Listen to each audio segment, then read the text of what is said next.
Hello there. You are onto the M2M session podcast. We raise kings to embrace their masculinity and amplify their influence in the society. Welcome. The M2M session podcast is about to begin. Hello guys, welcome to another amazing episode on this relationship and personal development series titled How I Met My Wife. You are on to M2M session, and I must say this is the grand finale of this podcast series titled How I Met My Wife. It has really been an amazing experience with every single speaker that we've had, and today we are going to be bringing this series to a close. Just in case you have any questions, you want to share your thoughts, or you want to connect with any of the speakers for mentorship, okay, you can reach out by email. I will drop my email. I'm going to call out my email right now. Send me an email. I would like to hear from you.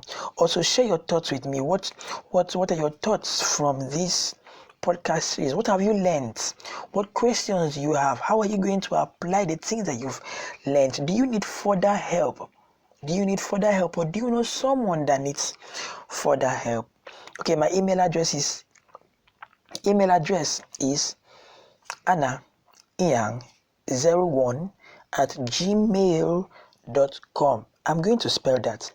ANAINYANG01@gmail.com. The 01 is actually the number 0 and 1. Okay, alright, so with me today we have two speakers. We're going to be starting right away with our first speaker for today. So, but before our first speaker begins, I'm going to tell you how I met my wife.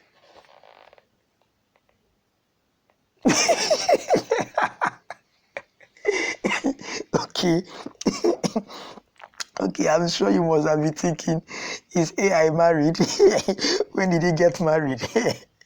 Alright, at least not yet. I'm not yet married. Okay. Alright, so guys, you see, one of the things, let me just share with you some of the thoughts that I've really learned from every single speaker that has come to share with us. I'm just going to do like a wrap-up of summary of everything. Okay, please go back and listen to everybody's podcast. Go back and listen to everybody's session. Go back and listen to everybody's session. Even at the end of this particular episode, listen to it again.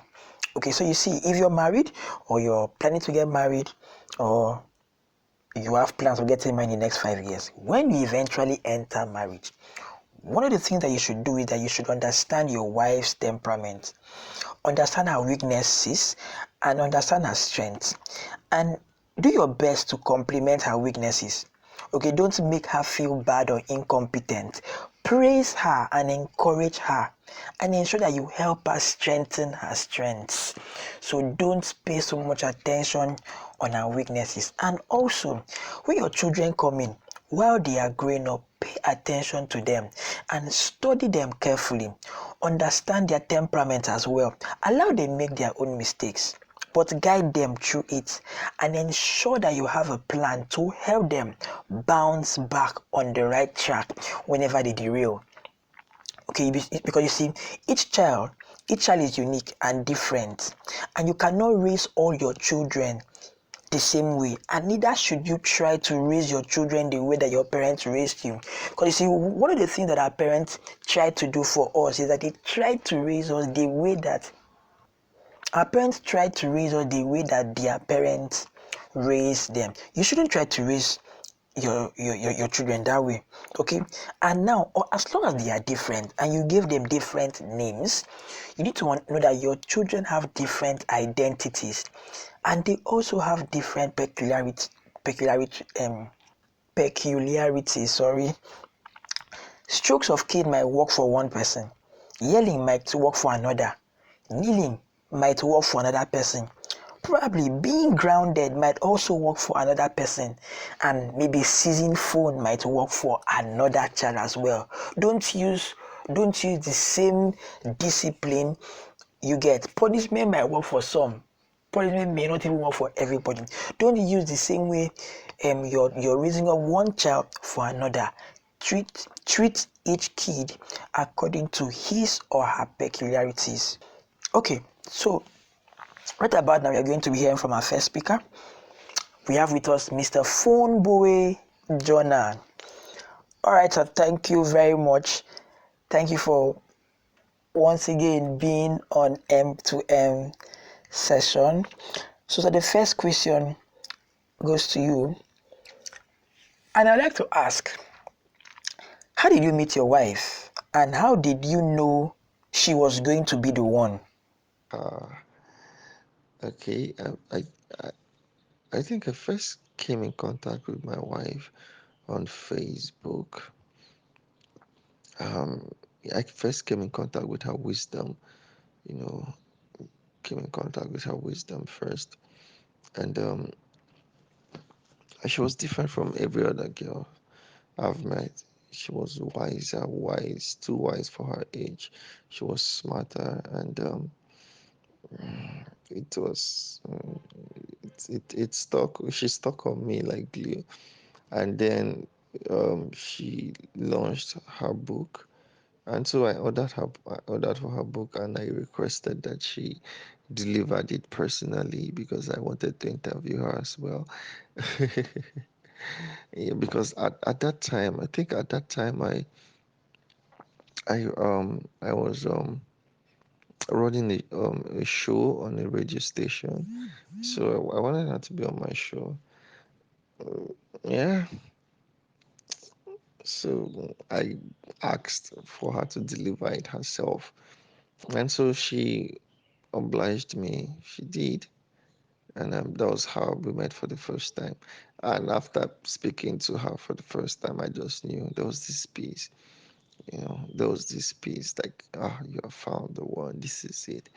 This is it. You want to have a great marriage. This is it. This is it. All right. And that's how I met my wife. And that's how I knew she was the one. Because I knew she was the one basically because of her thought pattern. Um, she she thinks differently. She thinks like me. Yeah, you know, I knew, talking to her, I knew that it would be easier, or it would be easy for me to build a family with her, have a happy home. It would be very easy for me to have a happy home with her. So I just knew she was the one, and that's it. Mm.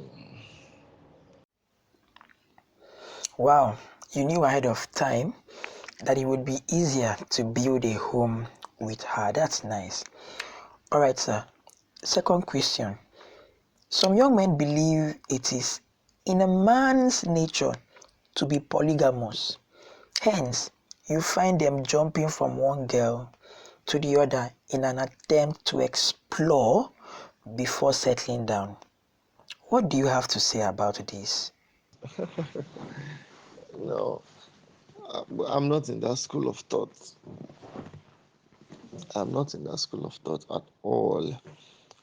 Why? Because when the idea of marriage was God's idea, see, God looked at man, after creating everything and said it was good. He looked at man and said it's not good for man to be alone. So I will give him a helpmate, not helpmates, no plural, but I'm going to give him a helpmate. And so he brought Eve to Adam to see what he would call Eve. And first of all, if you read the preceding verses prior to when he brought Eve to her, he brought other animals to Adam to see what he would name them. So that was when Adam gave names to animals: lion, cow, goat, sheep, tortoise, whatever. And and the Bible and God said after Adam had finished naming the animals, that was when God said, and for Adam there was no help found. Ah, then he now caused him to sleep, and he now brought Eve, or created Eve from his ribs. So if Adam had called a lion the bone of my bones, Adam would have been, God would have honored Adam's word, and Adam would have been suitably connected to a lion or a cow or any other person. But because, Adam didn't find any suitable help in all the animals, God had to create it. People are jumping from one place to another because they don't they don't have a clear and definite picture of what they want or of who they are. Number one, first of all, of who they are, then of what they want. If you don't know who you are, everything will be okay. You will jump from, you'll be okay for everything. For example, if you're a king, there is a character and a posture and a poise that is accrued to your office. Kings, for example, kings don't talk anyhow. Kings don't play anyhow. Kings don't do things anyhow. All right. So if you know who you are, you're not going to be jumping from one woman to another, one woman to another. No. Because if you see the woman, you will know. I don't, are you getting my point? If you see the woman, you will know that, oh, this one is my wife. This is the kind I should marry. You will not be jumping around. You will not have 10 girlfriends before you find a wife. No. Because you wouldn't need to sleep with a woman to know she's your wife. You wouldn't need to. Mm. Because if you see her, you will know. Mm. Adam saw Eve and knew. Isaac saw Rebecca and knew. If you see her, you will know. You will know. The things that we are so far from God. We are so far from God. Very far from God that we cannot see things and know. Our sense of discernment is very blunt because we are very far from God. So easy. So things that we are supposed to know, we are not aware. We are not aware. Our spirits cannot pick up signal in the spirit realm because it's dead. Our spiritual life is dead, totally dead, totally dead, totally dead. As young men, prior to when Adam got married, Adam dwelt in the Garden of Eden constantly. God came to visit him. Adam was in the presence of God. Eden carried the presence of God. So Adam was in touch. Kayibalova Shalaba. It's okay. Well, I think you get my points. Let me know. Let me not go. All right. So I think you get my point there. So it is not in our nature to be polygamous. No, it is men being sinful. It is the lie from the pit of hell, and men trying to justify their shortcomings and saying it is man's nature to be no, it is not. The original idea of a man and a woman is one man getting married to one woman. Polygamy is an idea. And an idea, if you think about an idea long enough, it becomes real. So it's an idea that have been thought about and have been passed down from generations to generations, and it now feels like it is real. So it is not real. If you also have the idea that it's one woman to one woman, and you think about it long enough, it becomes real as well to you. For example, me, I can't imagine myself getting married to more than one. I cannot imagine myself doing it. It is unreal to me, but to another person, it's unreal to them that they are married to one person. Uh, it's a thought process. It's a thought process. It's a lifestyle that you have been initiated to. I hope I answered that. Thank you. Wow. If you see the woman, you will know. Interesting. You won't. Yeah, you're correct, sir. You won't need to sleep with a woman to know. We need to sharpen our sense of discernment, and we also need to build sexual discipline, set boundaries. We shouldn't just accommodate that thought that we can do this. We can't just accommodate the thought that men are polygamous in nature. We need to also have accountability partners, because you see, most times I have actually come to realize that we like hiding things as men, and it is the things that we hide that kills us. And the more that we hide things, the more that we hide things from the lady that we're in a relationship with, from our future wife, the more it will be easy for us to go with the flow of our mindset, because the truth is, our life flows in the direction of our most predominant thoughts. So the more we keep on thinking that we are polygamous in nature, the more we are going to respond to that. And we need to also change our environment. Most times, I usually ask myself, who teaches a baby how to walk? Who teaches a baby how to speak? They learn from the environment. They learn from what they see. So it first of all starts with us. Is this what we really want? Do we want to remain polygamous in nature? We grew up seeing the men around us being polygamous. That's what we saw. And then we grew up hearing the people around us say these things. And so it just became a belief system to us. We ought to change it. We ought to change our environment. We ought to be careful of the friends, the association that we keep, because they are the ones that will influence us. 80% of the actions that we take in our life is as a result of the influence that we have over us. That's it. The remaining 20% depends on the decisions that we take. So, thank you very much for sharing that, sir. All right, third question. What were the things you needed to sort out in your life as a man before settling down? And how did you sort them out? Um, First up is it's purpose. You know, purpose is a very big part of family life, because the woman is a helpmate, is a helper. Or let me not just put it at the woman. Everybody you're getting married to is a helper. The man is also a helper to the woman.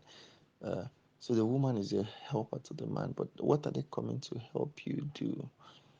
All right, what are they coming to help you do? There's a difference between work and job. You can retire from your job, but you can't retire from your work. Your work is your divine purpose, your divine assignment. Your job is probably what brings in money. All right, so find work. Find what is that work that God gave to you. What is that burning desire? Let it be known. Even though for the meantime you're doing job, just to have money, and and uh, and sustain life, but also make sure you have found what your work is, and you're working towards engaging that work.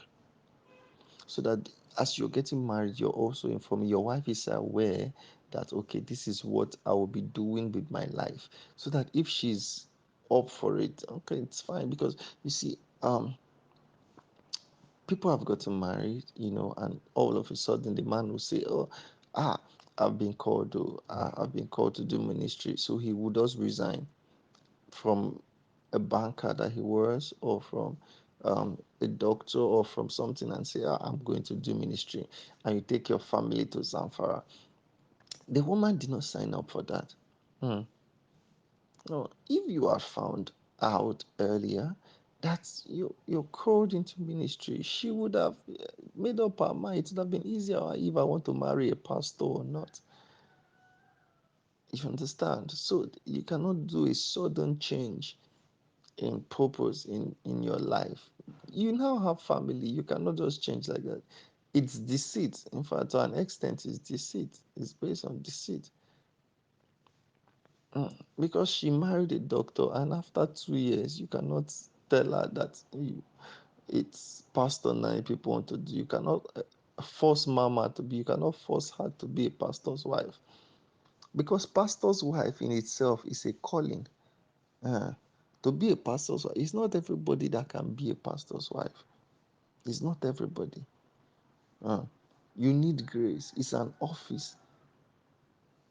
So you cannot force that on her by not finding your purpose on time. All right. So number one thing I needed to deal with was find purpose, and number two I needed to was have constant flow of income, which was important. So no matter how small, something comes in monthly, as you're still hustling, hustling, but let there be something, a constant flow of income. Let there be money coming into your hand, because you need money to take care of your family. You don't need uh, how will I put it now? You need money.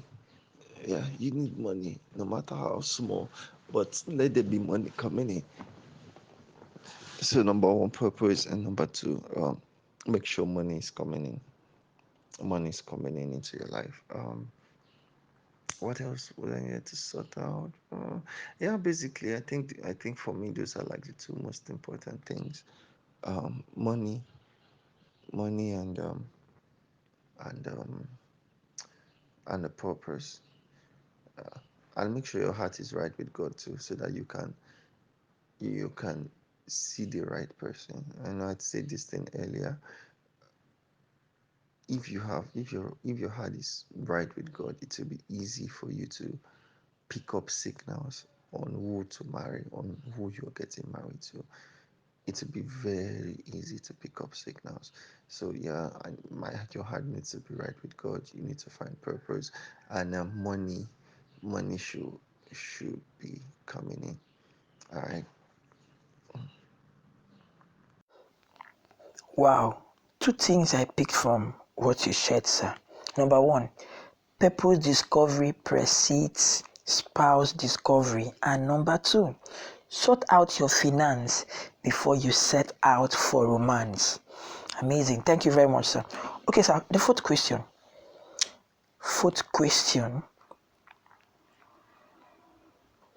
As a young, handsome man that you are, I believe you must have had several advances from ladies when you were single. Probably even now that you are married. So how have you been able to handle those advances to remain faithful to one woman? Okay, beautiful. All right. It's a choice. First off, is a choice. Faithfulness is a choice. And then you ask God for help. You cannot be faithful outside God. I don't believe you can, because you need all the help you can have to be faithful, especially in this age and time where sin is growing up, as younger people, if you needed to commit sin, you need to, stress yourself to do sin. You need to, for example, you want to sleep with a woman, um, you can't do it in your house, so you like go to get a hotel. Um, you need money. What I'm just saying is that it's expensive to commit sin there. But now Now you literally need nothing to do that. The devil has made everything cheap. Sin is so cheap. A woman can see you, like you, and just, my goodness, my goodness. So you need God much more than anything. You need God. You need God, because the hindrances we had growing up, it's not there anymore. So you need God. First off, you need God. Then, speaking on you need God, for me, I made a covenant, not with my wife actually, but with God. I told God that the day I was going to cheat on my wife, He should kill me. I needed to make that covenant. It's a covenant, a binding covenant with God. It's not a promise. It was not an emotional thing. It's a if you know of a covenant, it's a covenant. So I needed to make that covenant with God. I mean, if I made that covenant with my wife is still human. There's really nothing she could do. But I needed to make the covenant with an authority. I needed to make that covenant with a higher deity, so that it can be binding, so that it will checkmate me in my every move. This is it, this is it. So if I'm going at, this is it. If I'm talking anyhow, this is it. It begins to point me. My conscience, the Spirit of God begins to poke me and say, okay, remember this, remember this, remember that. So I had to do that covenant. For me, I had to make it a covenant to keep myself sane, to keep myself sane. All right, so like I said, it's a choice. You have to be deliberate about it. You have to be deliberate. Watch every walk, every talk, every conversation you have. Because there are certain conversations that start up innocently. Like, I mean, innocently.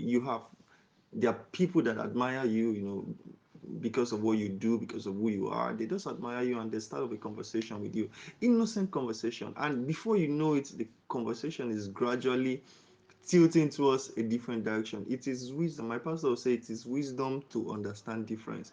All right. So it's wisdom for you to differentiate when the conversation has begin or is beginning to um, tilt in a different path, and you know what to do at that point in time. So deliberate. You have to be deliberate. You have to be deliberate about your life, about your conversations, about your relationships, about people you hang out with, about whatever happens around your space, your atmosphere, especially your atmosphere. I'm very atmosphere sensitive, so you have to be deliberate about your atmosphere. Know when, like Jesus speaking to Peter, he said, the devil has desire to sieve you like wheat, but I've prayed for you. Jesus could pick it in the atmosphere. Jesus could pick what the devil was trying to do. Peter could not. Peter, that was the man that the devil wanted to use, could not, but Jesus could pick it. All right. So for your life, you need to be very atmosphere sensitive. You need to be sensitive to the plans and workings of the devil. All right. If the devil is planning to, there are certain seasons in my life, and I look and I know what is wrong. I just know what is wrong. All right. So you need to be really sensitive, really sensitive. Like I said, the devil has made these things easy nowadays. Ah, nowadays, not even fornication. Adultery is what? I was speaking to a young man. I just made contact with a young man, uh, just recently, and because I'm a nice guy. I was a nice guy. I was dressed properly, and it looked like as if I had money. Drove. Like, so we got talking, and he now asked me like, "Oh, okay, are you into girls? Are you into runs?" I was a bit confused, because actually that was the first time somebody was asking me if I was into runs. Like, oh, okay, runs, like girls, okay, because it's like, oh, I get girls, I get girls.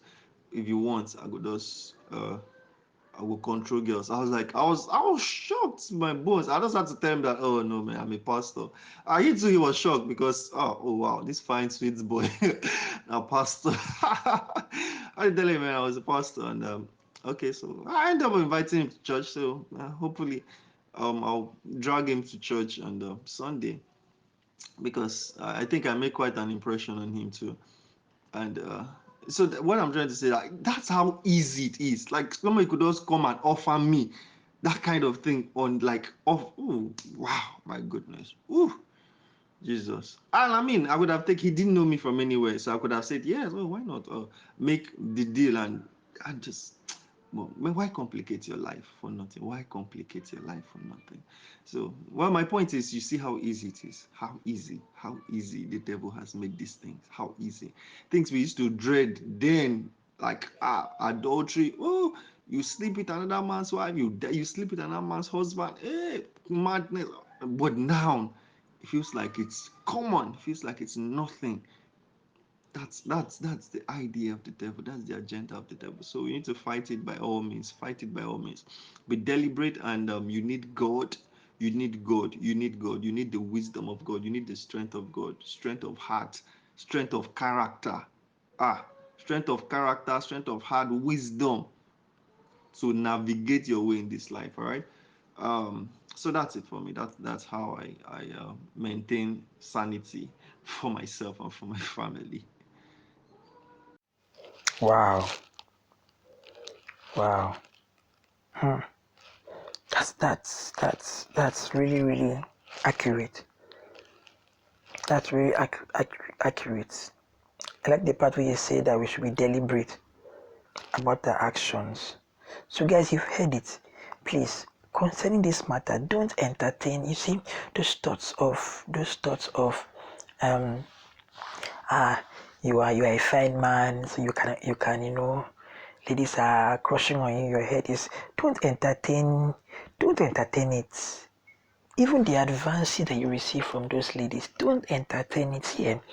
Any lady that makes advances towards you, talk about it with your wife. And talk about it with your friends. You should have covenant relationship. You should have accountability partners who are guys that you can talk about these things with. Have an accountability partner that you hide nothing from, that you don't hide anything from him. Else you will cheat on your wife and no one can help you. Else you will find yourself messing up and no one can talk you back into your right senses. Right from the first day it happened, find a way to say it. It starts with a mindset. When you see a fine girl, talk about it. Don't nurture that thought, else it will grow. Because you see, your life, like I said earlier on, your life flows in the direction of your most predominant thoughts. Where your mind goes, your life flows. If you think about sex with someone else, you will definitely do it. You will definitely do it. That's it. I know that most men out there, you feel like, if you tell her, she might lose trust for you. If you tell her if you tell her about this fine girl, or if you tell her about the lady that is giving you advances, or if you tell her about the mistake that you probably made, it might have been a mistake. You were even seduced. Tell her. Don't feel like she might lose trust in you. No. See, she even wants you to open up to her. That's why you realize that most women will tell their men about the men that are making advances at them. She won't outrightly tell you that the reason why she's sharing that with you is so that you can also trust her to share the same with you. Because you see, as men, we don't like being told what to do, but we have to figure it out eventually. So here's a thought. Here is a thought. If you hide it because you think she might not trust you again, when she eventually finds out, which she will, because you can't hide things from a woman, when she eventually finds out, you would have put your relationship in jeopardy because she will now find it difficult to even trust you for hiding it from her all the time. So don't wait for her to find out. Go and report yourself. She'll even help you and be a checkmate. That's the truth. And you see, you have found. There's a part in the Bible that says, he that finds a wife finds a good thing and obtains favor from God. From where I come from, when they say an area boy robbed you, the language they use is that he obtained you. He obtained he obtained you. And the area boy obtained something from you. You obtained something from God. Favor in form of a woman. Don't allow another lady obtain you from what you obtained. hearing me? You are not that cheap. You're not. Gold and diamond are not found in the nose of pigs. You are priceless as a guy. So maybe you thought it was only maybe you thought only the ladies are priceless, are valuable. No, you also have value. You're the one, you are the father, you are the foundation of the home. You're the one that gives the seed for her to incubate and produce the children. You're the one that gives vision, you're the one that gives direction, you're the one that provides, you're the one that guides. You are priceless. Yes, other ladies may wish to have you, but they can't because you belong to only one person. If everyone has gold, it will lose its value. Believe me, if every lady can have you, you are losing your value. So everyone believes that men has come. I challenge you to prove them wrong. I challenge you, prove them wrong. Prove them wrong. All right, sir. Before I let you go, my regards to your wife. I think I've been enjoying her singing from the background. Guys, you see, behind every successful speaking man is a singing wife. All right, so finally, do you have any last words for every young man listening out there? All right, my words for you are: marriage is a beautiful thing. Relationship is a beautiful thing. Oh my goodness, with the right person, of course. With the right person, of course, with the right circumstance and the right environment, it's a beautiful thing. First off, put God. God is interested in your life. God is interested in everything you do. God is interested. He's interested in your daily living, like daily living. All right, so let God also be involved in your choosing a life partner. Of course, you have the ability, you have the go ahead to choose a partner for yourself, but it's wisdom to bring God into it. It's wisdom to bring God into your decision making. So not just use God as a backup plan, how will I put it, complain.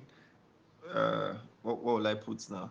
You only go to God when everything is bad, when the relationship has spoiled and everything is bad going. That's why no, go to God first. Let him be involved first, so that if it's bad, you will know that God, you did for this one, I didn't go bad. All right. Of course, and you know that anything that God is involved will not go bad. You won't have to stress yourself and do that if God is involved. All right.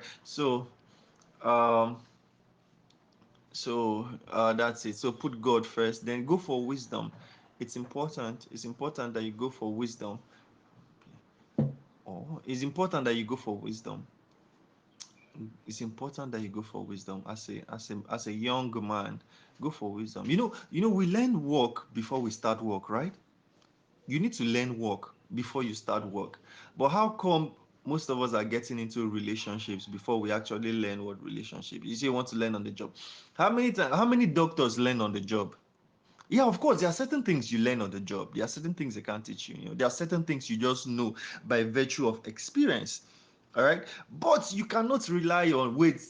You cannot go and start practicing medicine before you read medicine. Mm. You cannot go and start practicing engineering before you actually read about how to be an engineer and the factors to look out for, things to look out for. So why do you want to get into a relationship or get into marriage without actually reading about marriage? I mean, you get my point. You get my point. All right. So go for wisdom. Wisdom is important.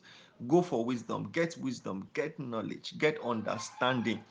Get understanding, know how the mind of a woman works, know how the mind of a man works, know how marriage works, know how relationship works, know the God kind of relationship, know the God way of doing things. Know all these things. Knowledge is a powerful key in this age and time. Knowledge is really powerful. If you must excel, there's a body of knowledge you must come into.